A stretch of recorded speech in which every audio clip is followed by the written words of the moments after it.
नौशर फिरोज का खबर शामिल कयूं पिया। मंसूर मलिक जे रिपोर्ट मुताबिक दरिया रोड भरसा गोठियो मलिक शाहजहान ऐवान में डीजीए अगवान डॉक्टर अब्दुल सत्तार राजभर की सदारत में गॾिजानी थी गुजरी, जंहिंमें मुख़्तलिफ़ जमायतन मुस्लिम लीग नून के अगवान शकील खान जलबानी, लाला अब्दुल करीम काकर,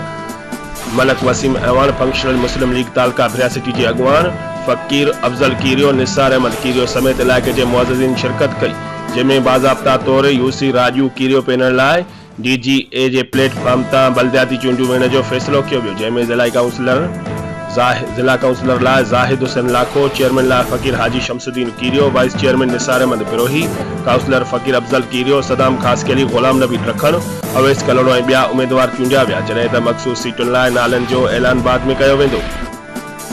उन मौके ते डीजीए अगवान डॉक्टर अब्दुल सत्तार राजभर, नून लीग अगवान शकील खान जलबानी ख़िताब कंदे चयो त